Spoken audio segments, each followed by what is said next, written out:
നമ്മുടെ മദ്രസയിൽ 2ാം ക്ലാസ്സിൽ പഠിക്കുന്ന മക്കൾക്കും രക്ഷിതാക്കൾക്കും മറ്റുള്ളവർക്കും ഉപകാരപ്പെടുന്ന വിശുദ്ധ ഖുർആന്റെ പാരായണം മനോഹരമാക്കാൻ കഴിയുന്ന രൂപത്തിലുള്ള ഒരു ചെറിയ ഒരു ക്ലാസ്സാണ് സൂറത്തുൻ നാസിആത്ത്. അഊദു ബില്ലാഹി മിനശ് ശൈത്വാനിർ റജീം. ബിസ്മില്ലാഹിർ റഹ്മാനിർ റഹീം. വന്നാസിആതി ഗർഖാ. തുടക്കം ശബ്ദമുള്ള നൂനാണ്, മണിക്കണം. വന്നാസിആതി, അവിടെ അയിന് അടിയിലെ നൂനിന് അവിടെ വന്ന അവിടൊക്കെ ഒരു അലിഫുണ്ട്. സാധാരണ ഒരു അലിഫ് പോലെ സാധാരണ ഒരു നീട്ടിൽ നീട്ടുക. നൂനായതുകൊണ്ട് നൂന് ആദ്യം മണിക്കുക, എന്നിട്ട് നീട്ടുക. വൻ എന്നിട്ടാണ് നീട്ടേണ്ടത്. വന്നാസിആതി ഗർഖാ. നമ്മുടെ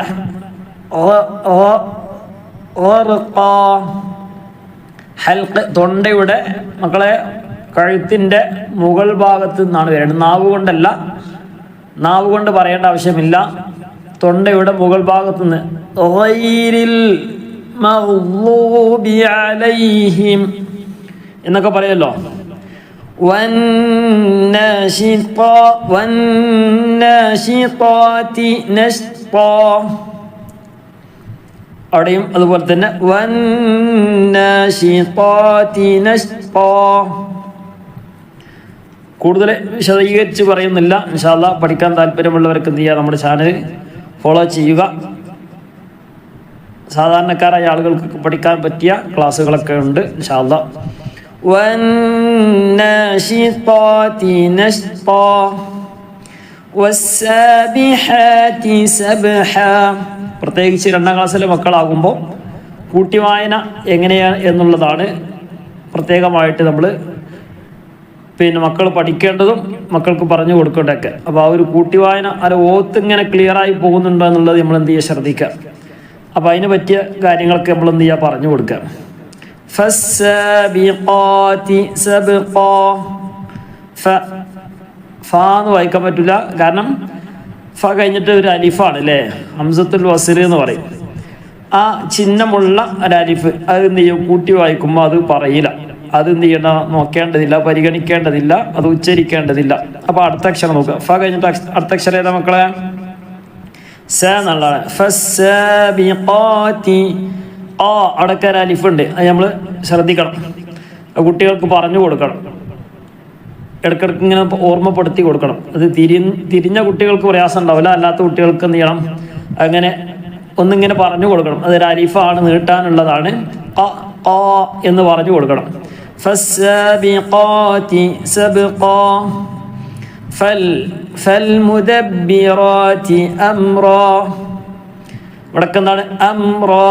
തൻവീൻ ഫത്ഹാണ്. തൻവീൻ ഫത്ത് നിർത്തുമ്പോൾ 2 ഫത്ത് അല്ലേ, ഡബിൾ ഫത്ത് വരുന്ന സ്ഥലത്തൊക്കെ നിർത്തേണ്ടത് എങ്ങനെയാണ്? അംറാ സബ്ഖാ സബ്ഹാ നശ്താ യൗമ തർജുഫു റാജിഫ. അവിടെ താ അല്ലേ, ഹാ താ നിർത്തുമ്പോൾ റാജിഫ ഫ റാജിഫ തത്ബഉഹ റാദിഫ. ഹാ താ എന്ത് ചെയ്യണം, സുക്കൂനുള്ള ഹാ ഇട്ട് മാറ്റണം. ഹാ ഹ അല്ല, ഹാ. തത്ബഉഹ റാദിഫ ഖുലൂബു യൗമഇദിൻ വാജിഫ. ഖുലൂബു യൗമഇദിൻ വാജിഫ. യൗമഇദിൻ വാജിഫ എന്നല്ല, യൗമഇദിൻ വാജിഫ അബ്സാറുഹാ ഖാശിഅ.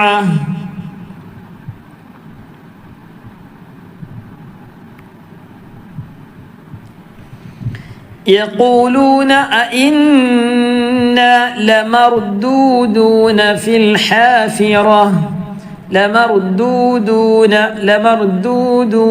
في الحافرة. في എന്നാണുള്ളത്, ഫിൽ വായിക്കേണ്ടത് ഫിൽ ഹാഫിറ. എല്ലാവർക്കും തീയാൻ വേണ്ടിയാണ് പറയുന്നത്. ഫീ എന്ന് വന്നു, ഒരു നീട്ടാനുള്ള യാ വന്നു. അതിന് ശേഷം സുക്കൂന വന്ന്. സുക്കൂന് വന്നാൽ പിന്നെന്ത് ചെയ്യൂല, സുക്കൂനോ ശബ്ദോ വന്നാൽ അവിടെ ഫീൽ ഹാഫിറ എന്ന് പറയില്ല, ഫിൽ ഹാഫിറ നീട്ടാതെയാണ് പറയേണ്ടത്. أإذا كنا عظاما نخرة أإذا كنا عظاما نخرة قالوا تلك إذا كرة خاسرة فإنما هي زجرة واحدة فإذا هم بالساهرة هل أتاك حديث موسى إذ ناداه ربه بالوادي المقدس طوى إذ ناداه ربه بالوادي المقدس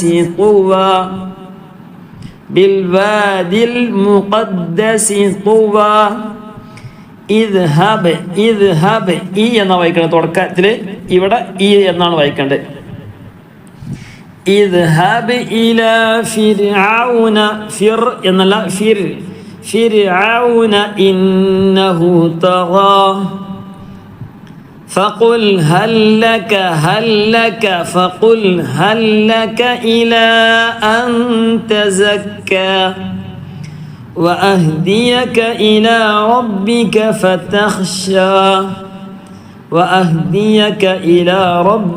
فتخشى فأراه الآية الكبرى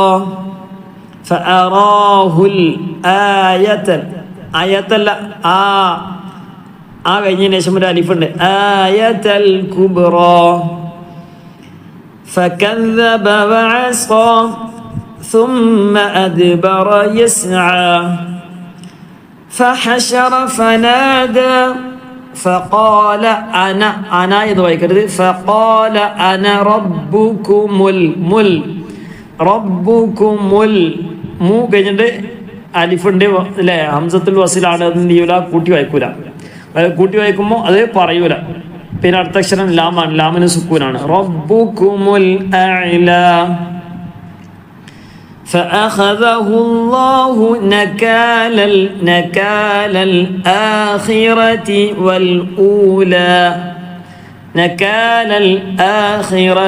والأولى إن في ذلك لعبرة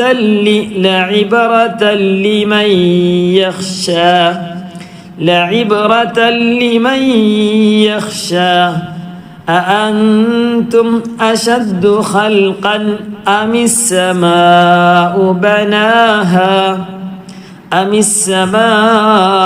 بناها رفع سمكها فسواها وأغطش ليلها وأخرج ضحاها والأرض بعد ذلك دحاها أخرج منها ماءها ومرعاها والجبال أرساها متاعا لكم ولأنعامكم فإذا جاءت الطامة الكبرى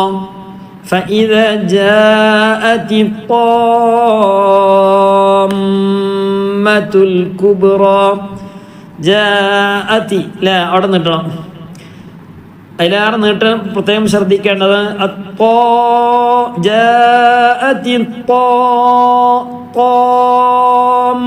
നീട്ടിയാൽ പോരാ. ശേഷമുള്ളത് മീമാണ്. മീമിന് ശബ്ദമുണ്ട്. മീമിന് ശബ്ദമുണ്ടെങ്കിൽ എന്ത് ചെയ്യണം? മണിക്കും ചെയ്യണം. ജാഅതി ത്വാമ്മത്തുൽ കുബ്റാ يوم يتذكر الإنسان ما سعى وبرزت الجحيم لمن يرى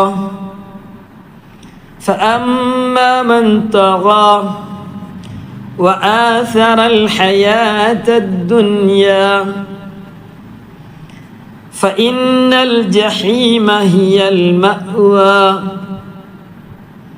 وأما من خاف مقام ربه ونهى النفس عن الهوى فإن الجنة هي هي المأوى يسألونك عن الساعة أيان مرساها فيما أنت من ذكراها إلى ربك منتهاها إنما أنت منذر من يخشاها كأنهم يوم يرونها لم يلبثوا إلا عشية أو ضحاها لم يلبثوا إلا عشية أو ضحاها